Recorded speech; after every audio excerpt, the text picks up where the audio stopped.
श्री स्वामी समर्थ. जय जय स्वामी समर्थ. तुम्हा सर्वांचं पुन्हा एकदा अगदी मनापासून आपल्या या नवीन व्हिडिओमध्ये मी स्वागत करते.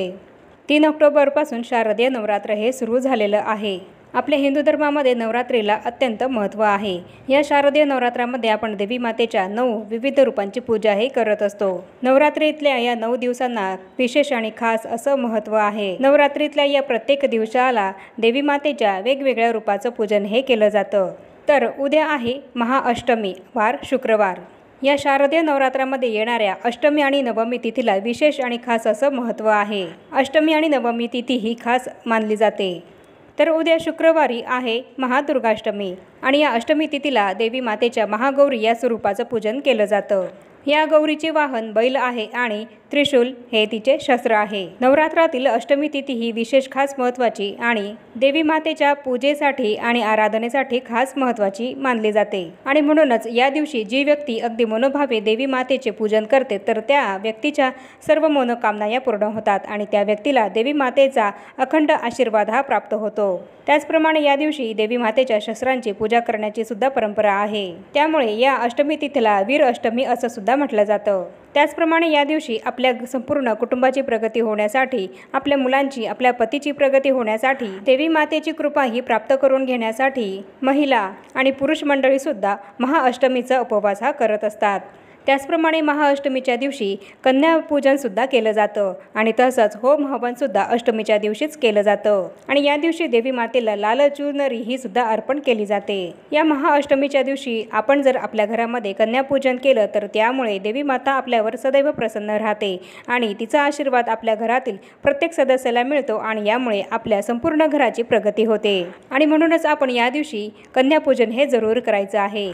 आणि हे कन्यापूजन आपण कसं करावं, कोणी करावं याबद्दलची संपूर्ण माहिती ही देणारा व्हिडिओसुद्धा माझ्या चॅनलवर मी अपलोड हा केलेला आहे. आणि अजूनही जर तुम्ही तो व्हिडिओ बघितला नसेल तर कन्यापूजन कसं करावं याबद्दलची संपूर्ण माहिती जाणून घेण्यासाठी तुम्ही तो व्हिडिओ नक्की बघा. तर याप्रमाणे महाअष्टमी हा अत्यंत विशेष आणि खास दिवस मानला जातो आणि त्यामुळे याच दिवशी काही खास उपायसुद्धा केले जात असतात. देवी मातेच्या पूजनासोबतच काही विशेष खास उपाय हे आपण जर या दिवशी केले तर देवी मातेचा विशेष कृपाशीर्वाद आपल्याला प्राप्त होतो आणि आपल्या जीवनातील सर्व समस्या, संकट, अडचणी या दूर होतात.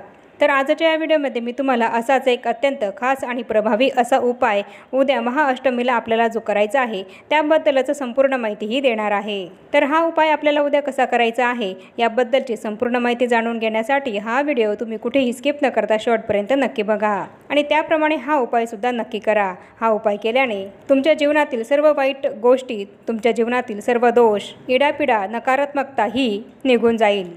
तर उद्या आपल्याला दुर्गाष्टमीला देवी मातेला हे एक फळ अर्पण करायचं आहे आणि हे फळ देवी मातेला दुर्गाष्टमीला अर्पण केल्याने आपल्या घरातील सर्व वाईट शक्ती, नकारात्मकता तसंच वास्तुदोष, पितृदोष हा कायमचा नष्ट होईल आणि देवी माता ही तुमच्यावर प्रसन्न होईल आणि ती तुम्हाला भरभरून आशीर्वाद देईल. तर उद्या आपल्याला हे फळ देवी मातेला कसं अर्पण करायचं आहे आणि हे अर्पण केलेल्या फळाचं नंतर आपल्याला काय करायचं आहे हेच आता आपण जाणून घेऊया.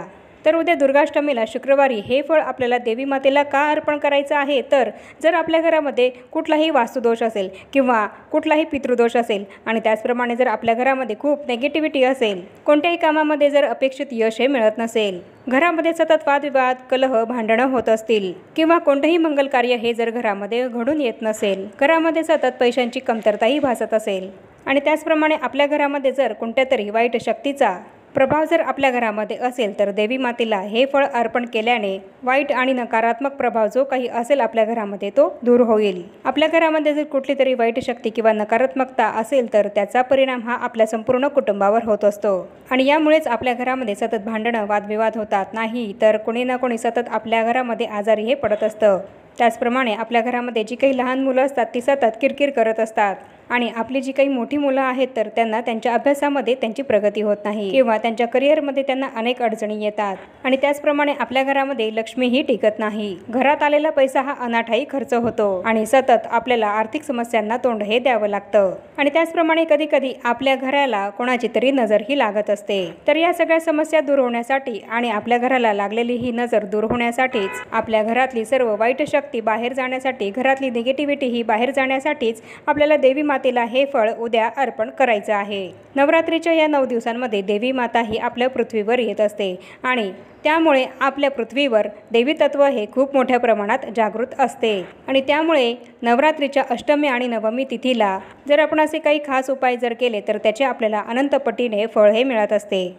आणि म्हणूनच उद्या आपल्याला दुर्गाष्टमीला देवी मातेला हे एक फळ जरूर अर्पण करायचं आहे। हे फळ जर तुम्ही देवी मातेला उद्या महाअष्टमीला अर्पण केलं तर तुमच्या घरातला पितृदोष, वास्तुदोष, नकारात्मकता, इडापिडा, दारिद्र्य, नजर दोष इत्यादी सर्व समस्या तुमच्या यामुळे दूर होतील आणि देवी आई तुमच्यावर प्रसन्न होऊन तुम्हाला भरभरून आशीर्वाद देईल।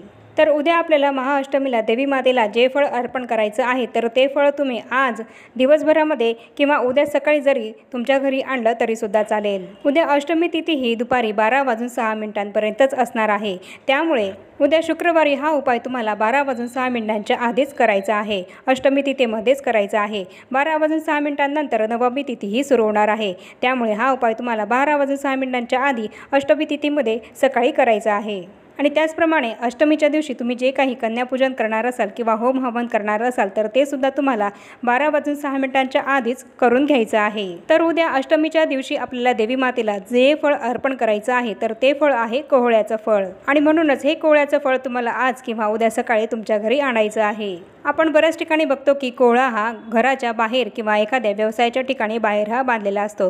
कोहळ्यामध्ये प्रचंड नकारात्मक ऊर्जा ही खेचून घेण्याची शक्ती असते आणि असा कोहळा जर आपण आपल्या घराच्या बाहेर मुख्य प्रवेशद्वाराच्या बाहेर लावला किंवा आपल्या व्यवसायाच्या ठिकाणी जर लावला तर आपल्या घरामध्ये किंवा व्यवसायाच्या ठिकाणी येणारी नकारात्मक ऊर्जा, वाईट शक्ती, नकारात्मकता, नजरदोष ही सगळी खेचून घेण्याची शक्ती त्या कोहळ्यामध्ये असते आणि ही सगळी नकारात्मक ऊर्जा कोहळा हा खेचून घेत असतो। त्यामुळेच हा कोहळा आपण आपल्या मुख्य प्रवेशद्वाराच्या बाहेर बांधत असतो किंवा व्यवसायाच्या ठिकाणी बांधत असतो आणि हा असा कोहळा आपण आपल्या घराच्या बाहेर किंवा व्यवसायाच्या ठिकाणी बांधला तर यामुळे कोणतीच वाईट शक्ती किंवा नजरबाधा किंवा नकारात्मक शक्ती, नकारात्मक ऊर्जा ही आपल्या घरामध्ये प्रवेश करत नाही आणि यामुळे आपल्या घराची प्रगती होते आणि हाच कोहळा उद्या देवी मातेला आपल्याला अष्टमीच्या दिवशी अर्पण करायचा आहे। तर यासाठी आपल्याला सकाळी उद्या लवकर उठायचं आहे आणि आपली आंघोळ वगैरे आटपून घ्यायची आहे आणि त्यानंतर घटाचे पूजन हे आपल्याला करून घ्यायचे आहे आणि तसंच देवी मातेला उद्याची जी काही माळ आहे तर ती माळ तुम्हाला अर्पण करायची आहे आणि तसंच देवी मातेला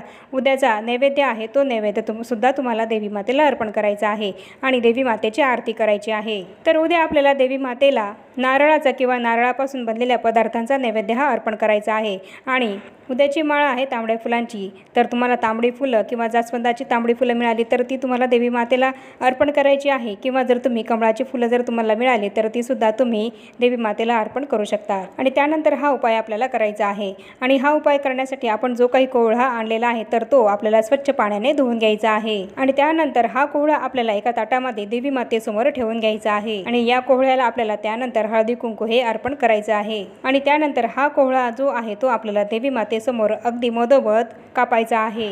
या कोहळ्याचे समान 2 भाग होतील असा मधोमध हा कोहळा आपल्याला कापायचा आहे आणि हा कोहळा कापताना तो स्त्रियांनी किंवा पुरुषांनी कापला तरी सुद्धा चालेल। हा कोहळा आणताना तो देठासहितच आपल्याला आपल्या घरी आणायचा आहे आणि देठासहितच तो आपल्याला कापायचा आहे। कोहळ्यामध्ये नकारात्मक शक्ती खेचून घेण्याची खूप मोठी ताकद असते, खूप मोठी शक्ती असते, त्यामुळे हा कोहळा आपण आपल्या घराच्या मुख्य दरवाजाच्या बाहेर वर बांधत असतो।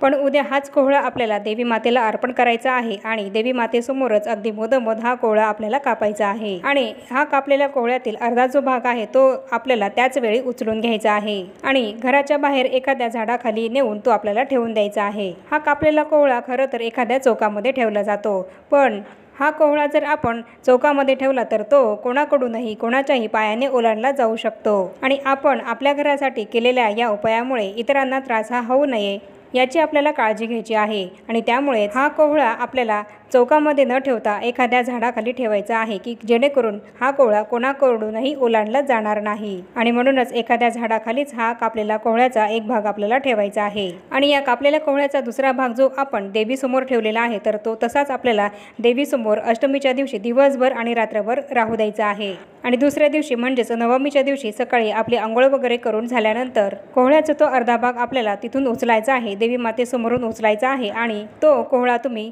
वाहत्या पाण्यामध्ये विसर्जित करायचा आहे। तुमच्या घराच्या आजूबाजूला जिथे कुठे ओढा किंवा नदी असेल तर तिथे नेऊन तुम्हाला तो कोहळा वाहत्या पाण्यामध्ये विसर्जित करायचा आहे। आणि जर नदीमध्ये तुम्हाला हा कोहळा विसर्जित करणं शक्य नसेल तर तुम्ही हा कोहळा एखाद्या झाडाखाली नेऊन ठेवू शकतात, जेणेकरून तो कोणाच्याही पायाने ओलांडला जाणार नाही। आणि त्यानंतर तुम्ही घरी आल्यावर सर्वात प्रथम आपले हात पाय हे स्वच्छ धुवायचे आहे आणि देवी मातेसमोर बसून देवी मातेचं दर्शन घ्यायचं आहे। तर याप्रमाणे हा उपाय केल्याने तुमच्या घरातील सर्व वाईट शक्ती, नकारात्मकता, नजरदोष, वास्तुदोष, पितृदोष, दारिद्र्य, भांडणं, कटकटी, वादविवाद, अनारोग्यता या सगळ्या समस्या तुमच्या घरातून बाहेर जातील। या सगळ्या समस्या तुमच्या नष्ट होतील आणि देवी माताही तुमच्यावर प्रसन्न होईल आणि तुम्हाला भरभरून आशीर्वाद देईल। त्यामुळे अत्यंत प्रभावी असा हा उपाय आपल्याला उद्या दुर्गाष्टमीला जरूर करायचाच आहे। हा उपाय केल्याने काहीही वाईट होत नाही, उलट चांगलंच होत असतं।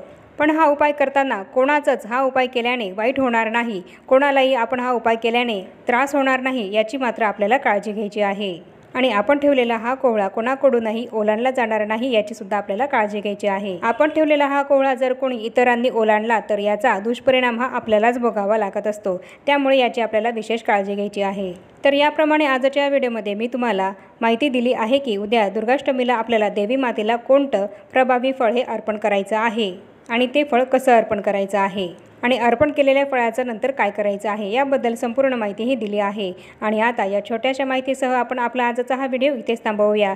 चॅनलवर जर तुम्ही पहिल्यांदाच आला असाल तर चॅनलला जरूर सबस्क्राईब करा आणि या व्हिडिओला जास्तीत जास्त लाईक आणि शेअरसुद्धा जरूर करा आणि भेटूया पुन्हा अशाच नवीन एका माहितीपूर्ण आणि महत्त्वपूर्ण व्हिडिओसोबत। तोपर्यंत सर्वांना श्री स्वामी समर्थ।